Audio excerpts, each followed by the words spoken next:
Welcome to Building the Future, hosted by Kevin Horick. With millions of listeners a month, Building the Future has quickly become one of the fastest rising programs, with a focus on interviewing startups, entrepreneurs, investors, CEOs, and more. The radio and TV show airs in 15 markets across the globe, including Silicon Valley. For full showtimes, past episodes, or to sponsor the show, please visit buildingthefutureshow.com.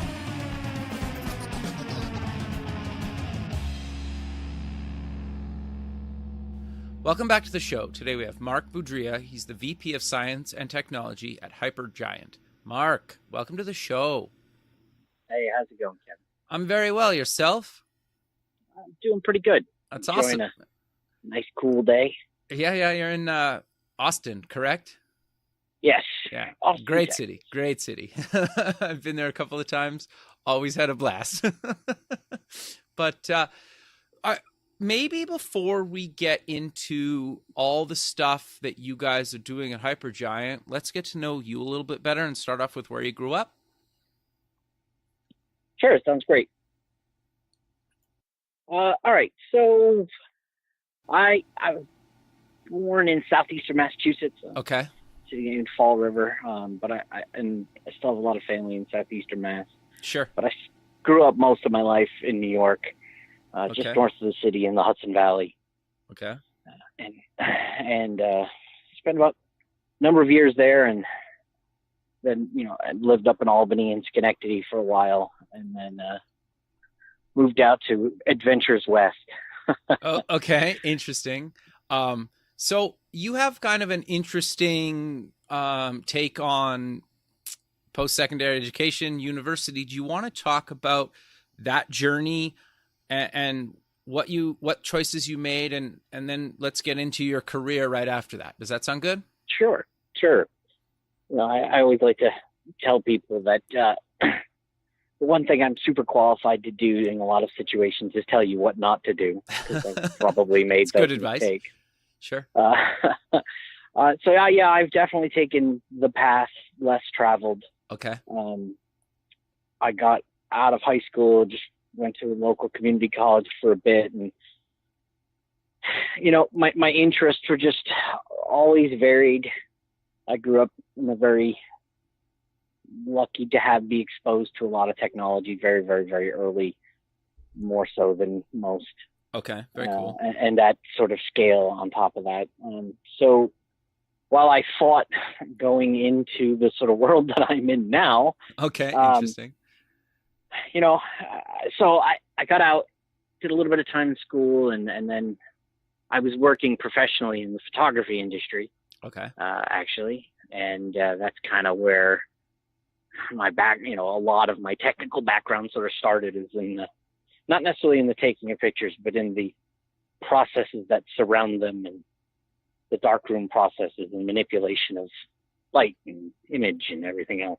Sure. I started a lighting company Okay. with a few people, and did lights in the sort of underground and club scene in New York City and all over the Northeast, doing shows, and That that must have been a evolved blast. into, I have a lot of stories to show for it. Sure. That's about all I have to show for any of that life. And then I kind of spent a lot of time doing music things and in sound design, and then I sort of bit the bullet and went and got into kind of tech land. And so I started many, many, many years ago, and you were either a software person or a hardware person. Sure. And I started life out as a hardware person, and Okay. working on mainframes and supporting banks and networks, and that evolved into network engineering. And through all of that, I was annoyed that most of my peers didn't quite understand like how the operating system worked and how the the software side of it worked. And people I knew on the software side really just weren't really too hip on a lot of the hardware issues. So Sure. I kind of moved into it with a good friend of mine, and him and I just dove into the coding thing, and we sort of backed into a lot of this stuff. I mean, back in the early days, it was a lot of looking at, decompiling an executable and staring at assembly language and just trying to make sense of it all. Granted, yeah, you go to school and learn a lot of that stuff, but that just wasn't for me. So everything that sort of evolved over the years through this has just been experimentation. And in fact, my career has really spent most of my time in the R&D space, just trying to make things say hello world. And through all of that, awesome. Math is a thing, and AI has been a thing for a really long time. Very, very little of this was new. Sure. We were using machine learning algorithms, back in the early 90s to do synchronization of sound and music and visuals to beat, and just to have cool stuff. Now that's a fun and not necessarily industry use case, but understanding how to use that tech, thing. Sure. And so it's all sort of evolved through that, and then finding my way to Chaotic Moon, and to Ben and Fremont and Womble was probably like the single biggest change in my life. Okay, very cool. Recent memory. And Worley, and just that whole crew. That was a really magical time, and they accepted a rogue into their midst and leveraged its power ever since. And there's nobody else that I'd rather be around at this stage in my career. It's not about the money. It's about the people I work with. No, that's very cool. So walk us through what you guys do and why do you say that? Because you've obviously done a ton of stuff. You worked with a ton of people. And when you find those people that you basically can create magic with, it's so rare that you're right. It's the money just doesn't matter. I agree. It changes the game. No longer are you just trying to tread water and do the task at hand. It's okay. We accept that we've got this pool of ability now. Sure. It's become the norm. There's nothing that we can't go tackle because we never attack anything from a single point. It's always from, 4 or 5 points of attack, and everybody has a different skill to bring to bear on it. And when you find leadership that A, recognizes the strengths of that, and B, the people who embrace that, it's a really powerful experience. I think all too often, you're hired into a role in a lot of companies and they pocket you away because that was how things were done in the 40s and 50s and 60s with sure operational efficiencies and blah, blah, blah. But you lose the essence of why we hire anybody at any business, and the business has problems to solve. And so no problem is ever solved from a single direction. Sure. It's not a solution that's from a single direction. It's a proven hypothesis from a single direction. So finding that and working for them is very empowering. And, I can't do any of what I do without the amazing people around me. I'm nothing. That's very interesting. So before we dive a little bit deeper into what exactly your role is, what exactly does HyperGiant do, and what made you actually start there with them, other than what you kind of just mentioned, great people? But you got to be passionate about the work as well, right? Oh yeah, 100%. You have to, and I think at some level, and I think everybody has some level of comfort in it, but doing what we do, being sort of agnostic problem solvers. Okay. Let's start there, right? So there's HyperGiant Industries underneath that, Space Age Solutions, which is essentially what we're talking about. But HyperGiant Industries is Space Age Solutions, Sensory Sciences, which is a whole different group. Dave Kops and his team building an amazing piece of technology. And then we've got Galactic Systems, doing satellite stuff and work in space and various other things. And the list kind of moves on. That's the other thing that we do is HyperGiant Industries, but from a focus of Space Age Solutions, which is really kind of at the heart of it all. We solve problems for customers, and we solve those problems through two lenses: the lens of machine intelligence and user experience. In order to create a stable solution to any problem in business, there are 3 points of entry, right? Okay. You're either solving for a business problem, you're solving for some user, or you're solving for some data. Regardless of which one of those points you start with, you have to solve for the other two. Okay. In order to create that nice, stable, sort of naturally occurring pyramid shape. And we do that in a lot of different ways. It takes on a lot of different forms for a lot of different companies. Okay. HyperGiant breaks down into sort of 3 kind of tiers of effort. And you have the consultancy aspect of it, helping companies understand, how do we apply these technologies? How do I make not just an incremental change, but how do I make a systemic change that sets me up for the next 100 years? Sure. And how do I get actionable things right now to help justify the costs of being able to do that?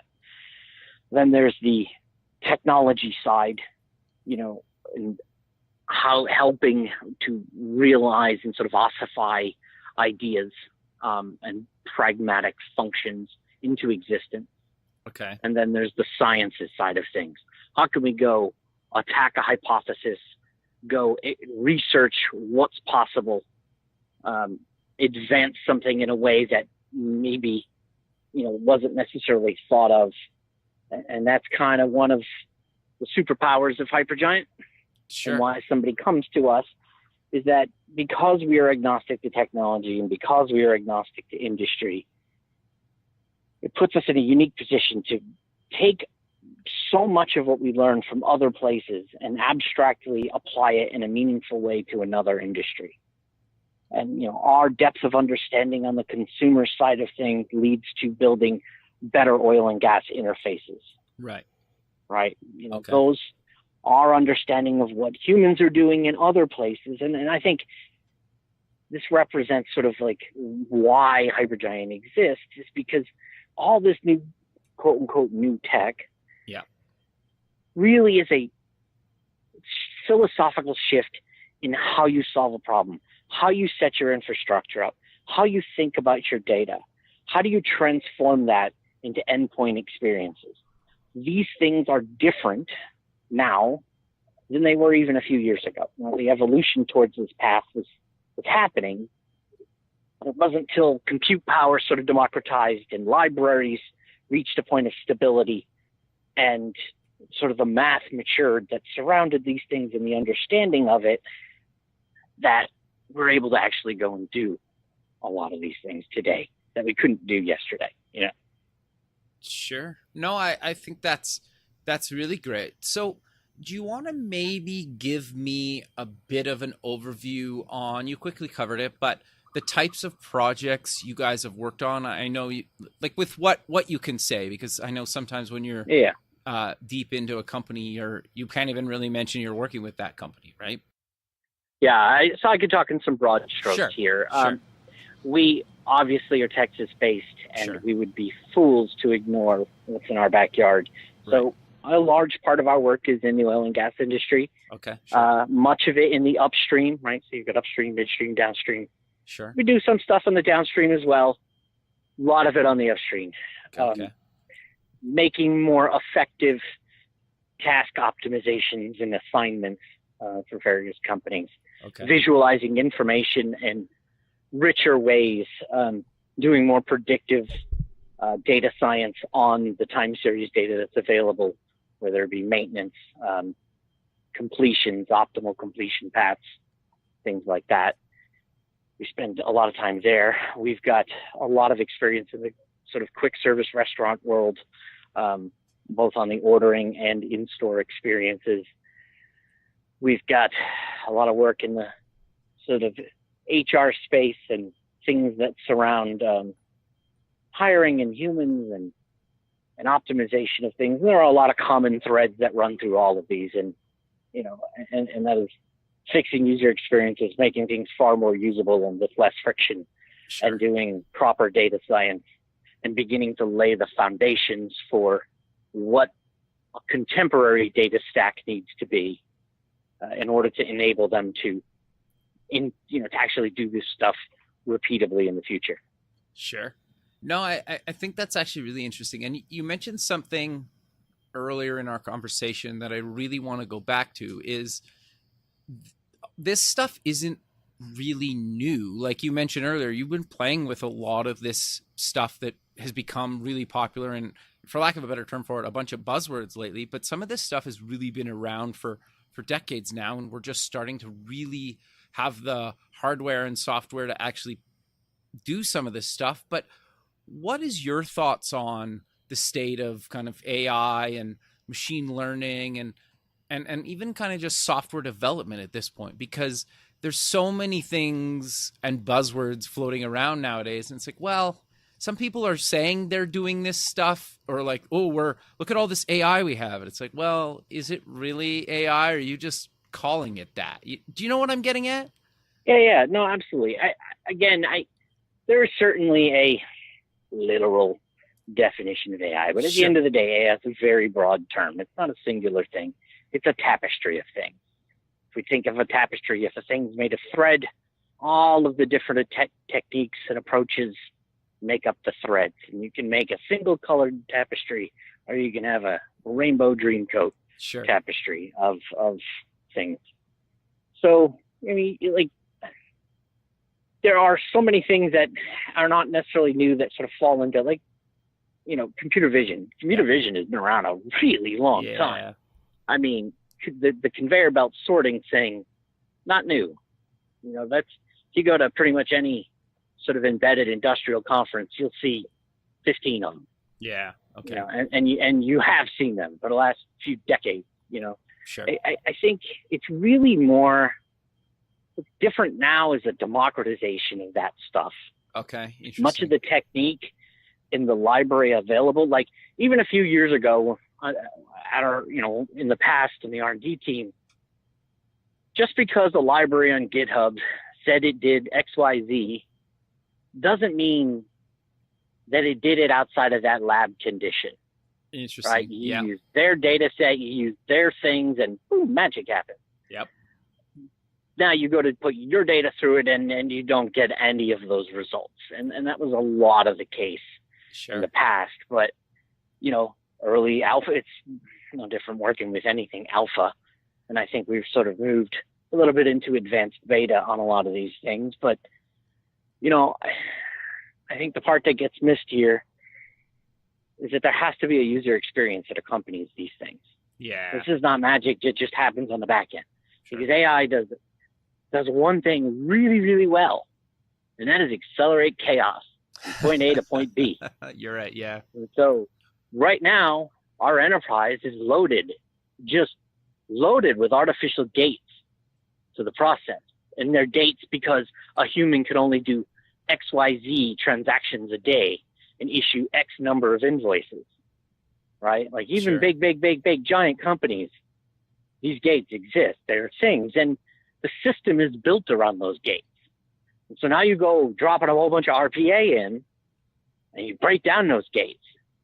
And sure, you get rid of some people, but now the people that are at the other end of that pipe now have more to deal with, or they don't know, there's no visualization into how many errors is this bot transacting on. I don't know. Sure. Right. So interesting. You can't have, there's no removing the human from this. This whole talk of all of this is just nonsense. And I think that speaks a lot to kind of what's happening right now. I think the people that work in the industry and kind of live this life look at almost every single news story and are just frustrated because it's agreed. Things talking about like, but they don't go out and learn on their own, right? Like that's not how the model works. It's not how that math works. It's not this. And you just get exhausted trying to counter all of that stuff. I mean, that's why the reality is, let's call it what it is, machine intelligence. Yeah. Now, the moment I say that term to you, tell me it didn't draw a totally different vision than when I say AI to you. Yeah, exactly. Yeah, interesting, right? Yeah, you're totally right about that, right? I think in my opinion, it sounds like you're going to agree with me, is it's going to automate certain simple tasks, and it might remove some of your workload with those, small tasks. But you're right. You still need a human being to do majority of the stuff, and it will be like that for decades if we ever replace a human, right? Yeah. I mean, I run into, and not just I, but we as HyperGiant, and in my career forever, people with large, educations, and they're very intelligent. Sure. These could be true knowledge workers. Yeah. But they spend 70% of their time copying and pasting to spreadsheets. Yeah. Why do we want to keep those jobs? Why? Yeah, exactly. Nobody's asking so AI is going to replace jobs, blah, blah, blah, blah. Do we want to keep those? Is that the best use of a human who has schooling? And even if they don't, look, good ideas can come from everywhere. Yep. Agreed. Let's use the humans to be knowledge workers and create and deal with the fringe, because the machine handles the normalcy, the repetitive task 1,000% better than human ever will. So cool. Let it do that. It'll also identify the anomalies. Yeah. Awesome. Now let the humans deal with the anomalies. Sure. Now we can build a reinforcement layer where we see if a reoccurring anomaly has a repetitive way of answering it, and therefore regress that learning into the model. And so now we have one less anomaly we're detecting. Yeah. And we continue that pattern over time, and the machine gets better and better and better. But you're never going to get rid of the human. Somebody still has to deal with the shit that the machine doesn't know. Yeah. Well, no, and I think the best is the medical space, right? If a human can go through a bunch of x-rays the machines can go through thousands of x-rays in minutes and pick out, this person might have an issue that needs dealt with, then you have a physical doctor look at those issues, and it could be maybe 10 or 5 out of those 1,000 instead of the doctor sitting through 1,000, right? Yeah, it just narrows down and says, here, I've looked at a bunch of stuff. Of this, these are the ones that I find are not noise. Yeah. Now, it's the machine's job to detect anomaly and find correlation, never assign causality. Sure. Interesting. And I think Agreed. that's a big misunderstanding that, arrives here. And a lot of that could be thwarted with basic education. That's a whole nother podcast. Sure. Interesting. Yeah. Okay. Yeah. No, that's actually quite fascinating that you bring that up, because I think that's the thing is in my opinion, in a lot of cases, education has little to do, traditional college degree has little to do with how successful somebody will or won't be in their career or in their life. There's people that have been wildly successful with little to no education, and people that have the most education on the planet, and everywhere in between. It really, in my experience, they don't really correlate in a lot of cases. I think, a lot of it comes down to just, were you ever taught how to take something from an abstract theory, okay, and make it exist in the real world? Sure. Right? And make it be a thing. And just that basic act of creation, from nothing to something, sure, should be what all things are driving towards. Yeah. Because along the way, there's need for specialty and learning and understanding. And that's a big struggle. We just wrapped up teaching a class last semester at UT. Okay. Designing for AI. It was a credit course. And, it was hard. Sure. Way more work than I expected to be. The other people on the team who were professors actually before being at HyperGiant, okay, sort of warned us. But the reality is, we went through it. I feel like everybody got a lot out of it. But the thing that we spend a lot of time doing is sort of breaking down the barriers that education has put into people's minds.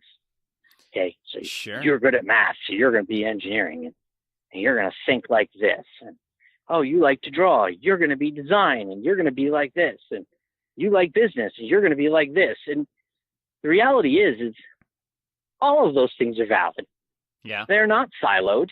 When you come work for a place like HyperGiant, the first thing we do is smash that all together, because that's how a problem is actually turned into a solution. You know? Agreed. And I don't think enough of that sort of project mentality is taught like that. Everything is taught like engineers are going to do their thing. And then that's, our design's going to do their thing, and they're going to hand it off to engineering. And then engineering's going to do their thing, and they're going to hand it off to here. That was maybe the way the process was 20 years ago, but that's why we got a whole bunch of utilitarian crap now. Yeah. That's not the way that things work in the agile world. The way that, when mobile applications came around, that really changed the game. Yeah. For speed reasons and a lot of other reasons. Those of us on the R&D side, before mobile came around, were sort of, toying and playing in that rapid application development space. But most everything else in the enterprise was very structured, and everything was boxcard. Yeah. You can't be like that. That's not the reality of it. So I always push against and say, it's not STEM, it's STEAM.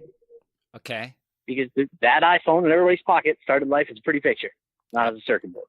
Yeah. You know what I mean? Like, you can't create technology without art. There's going to be a user involved. Somebody's going to have to look at it. And it has to mean something. And it has to fit into the moment of time that they are looking at it and provide information. And not a single role can provide that answer. Multiple roles need to provide it. Yeah, 100% agree. The other thing I'm curious to get your thoughts on, I didn't tell you this earlier, but I work on the design side. I'm actually at a startup up in Canada. I've been kind of doing design and UX and stuff for decades now. The one thing that I've struggled with sometimes, dealing with other kind of designers sometimes, is they're always trying to design like version 87, and in Agile, there potentially will never be like you will never get to that version, right? You might get to version 87, but you can't be thinking like you need to build an interface that obviously you can add stuff to and thinking. But if you have the time and budget to build something in 3 months, you can't build something from the design side that's going to take you 3 years to implement, right? Like that. Like, do you know where I'm going with that, or what are your thoughts totally kind of do. around that?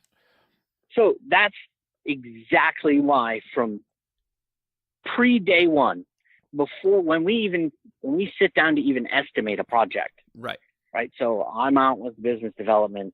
We identify an opportunity with somebody. Sure. We bring that back, and sort of the heads of state of product strategy, product development, product design, and science and technology sit down and talk through what it is and determine complexity and understanding, and because we're sort of a fixed fee shop, right? So our word is our bond in that world, and if we get it wrong, we're not in a good way. Yeah.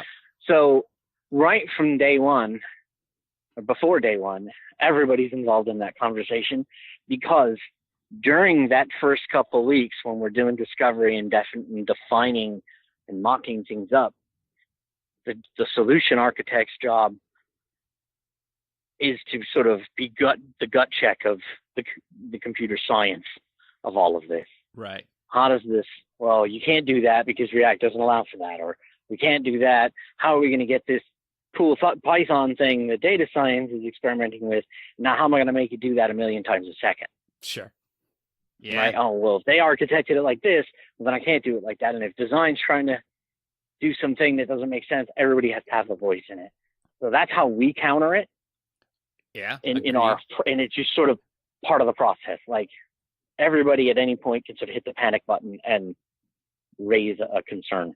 Yeah, it actually kind of surprises me at how many, whether it's actually building custom software or people are building their own app, don't actually bring in everybody, or at least a couple of people from every vertical in a company, into the boardroom and almost argue it out on a whiteboard before any real design's actually done or code's really written. because you basically need to all those verticals, and you need to come up with a solution that works obviously long term, but also immediate, and respecting all the different verticals and the challenges inside those verticals. Absolutely. I mean, that basically describes our LOE meetings. Yeah. They get heated. Everybody expresses themselves, and then it ends with a hug, and we walk out. Still friends, but maybe not in the middle of a meeting. But it's good though, right? When you have passionate people, it's healthy that way, arguing their point of view, because nothing's worse than either a designer giving a developer designs and saying build this, or a developer building something and say design around this. If the two just talked before either one did anything, it would have been way quicker, better, and it would probably cause, well, it always, in my case, has always caused less kind of rework on both sides, really. Yeah. No, the projects that run the best are the clients that are open to bi-directional communication, meaning, yes, they have an opinion, but they are open to hear somebody give them direction for us to be consultative to them versus them saying, well, this is the way that we envision it, and period, end of story. Sure. Those are the ones that always go to that. Now, as you work in sort of niche markets, that gets less and less, because the realities are somebody might know best. But when it comes to the actual implementation paths and how these things express themselves, this is something we have done in a plethora of over the last few companies, in fact. Sure.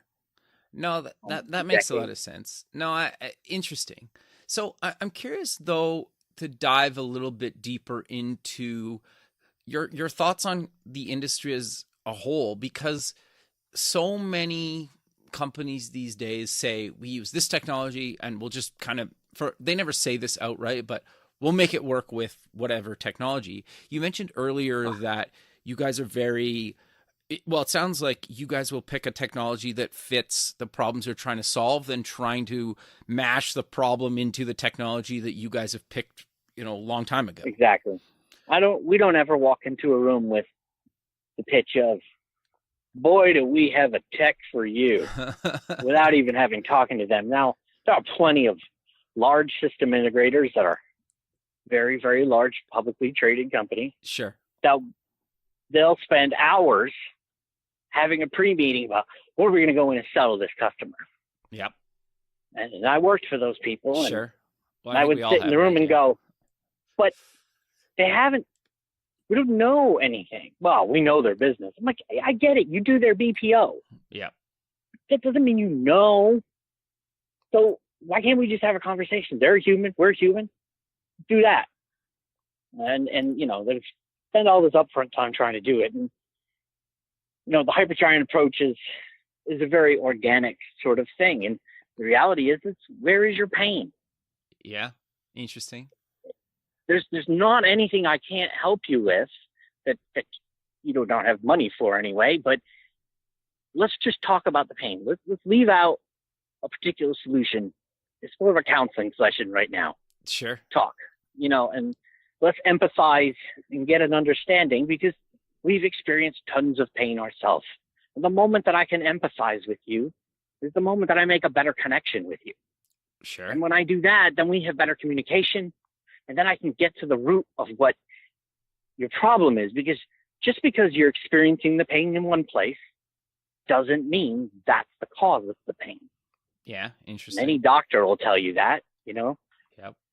So let's talk through your pain.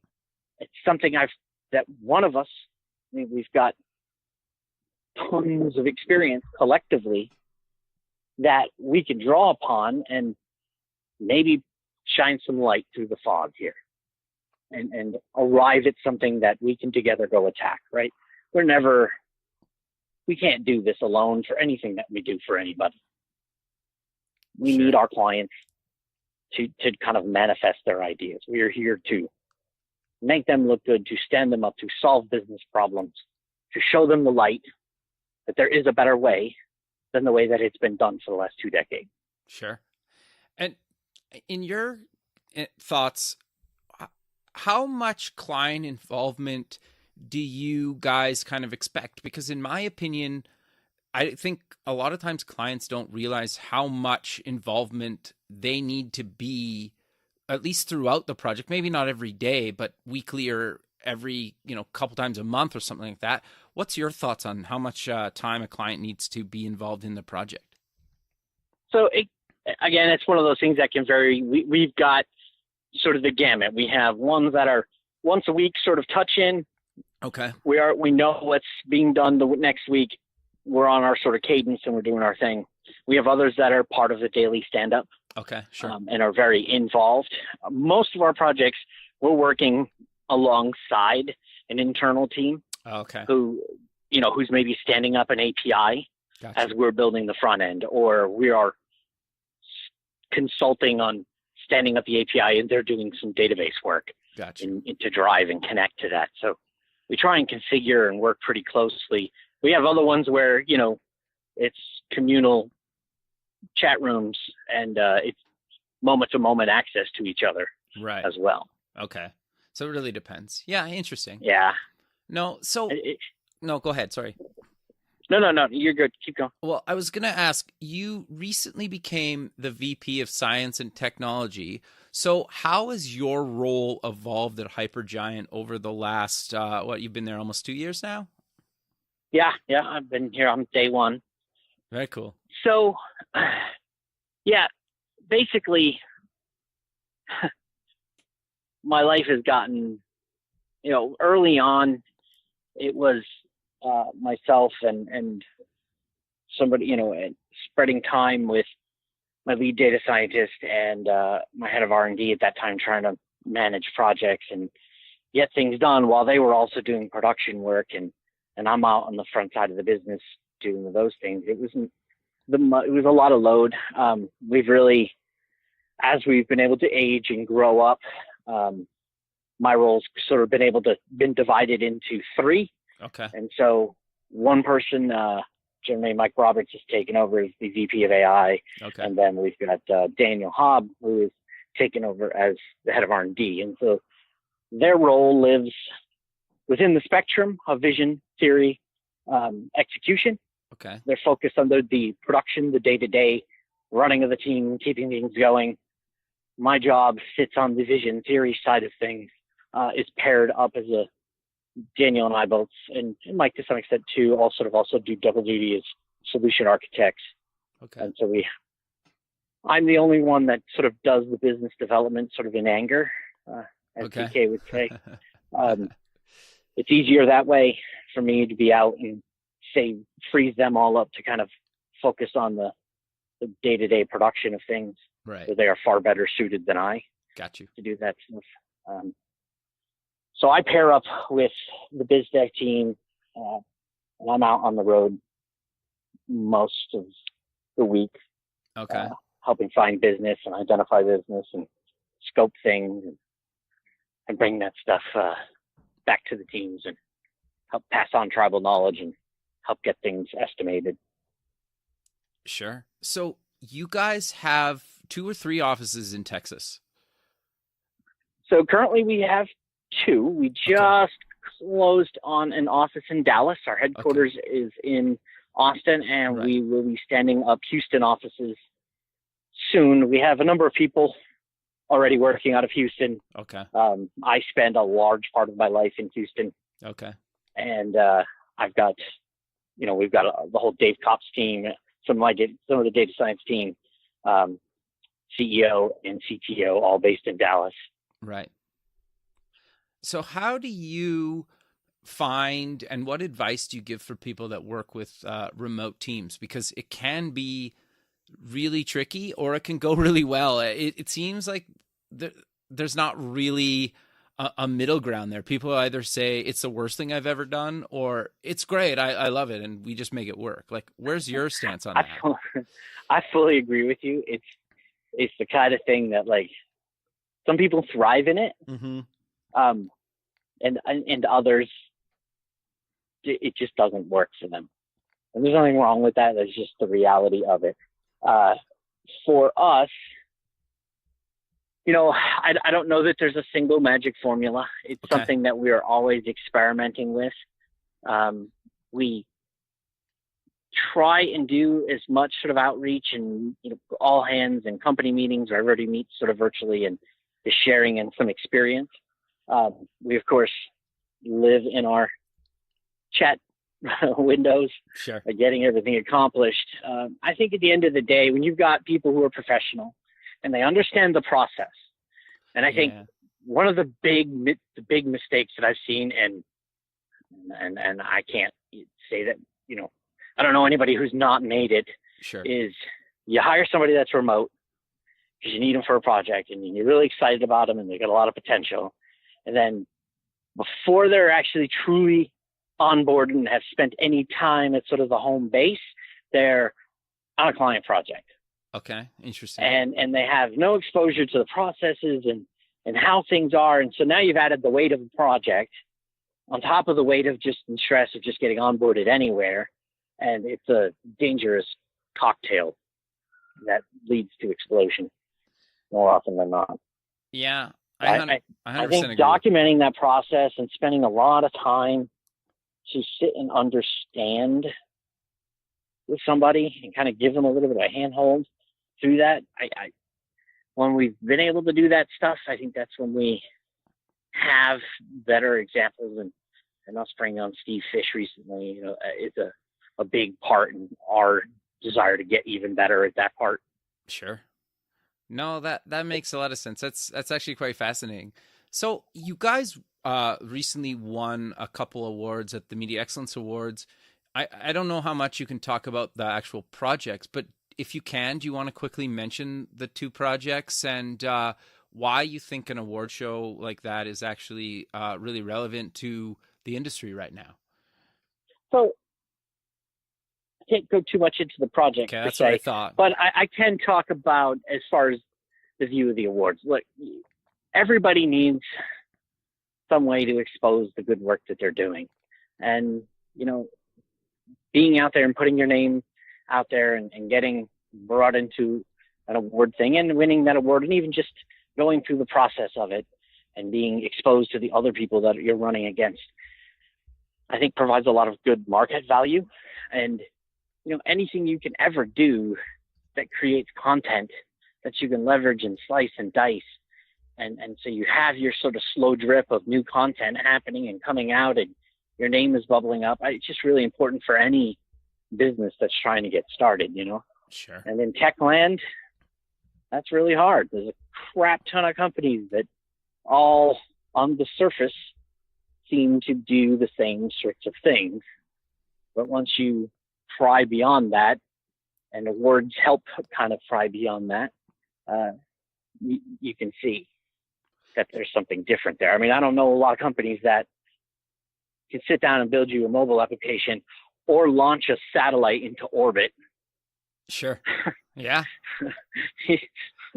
That's, find me another. No, fair enough. You know what I'm saying? So in that sense, HyperGiant is a very unique entity in what it is, and it speaks to how we hire, the people that we hire, the people that make us up are what make us unique. Sure. And it's nice to get awards that sort of call that out.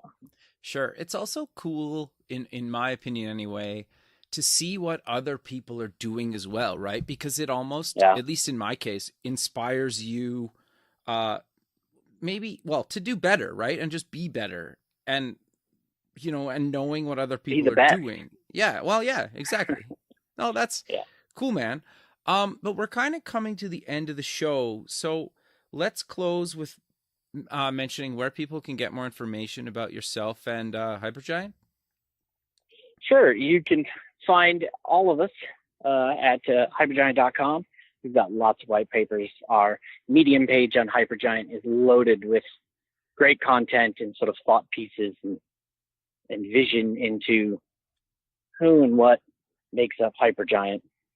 You follow us on Twitter, Instagram. Find me on LinkedIn. That's about it.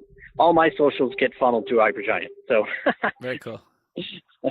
Well, Marc, I really appreciate you taking the time out of your day to be on the show, and I look forward to keeping in touch with you, and have a good rest of your day, man. It's my pleasure. Thanks so much. And you have a great day too. Thank you. Okay, bye. Thanks for listening. Please visit our website at buildingthefutureshow.com to join the free community, sign up for our newsletter, or to sponsor the show. The music is done by Electric Mantra. You can check him out at electricmantra.com and keep building the future.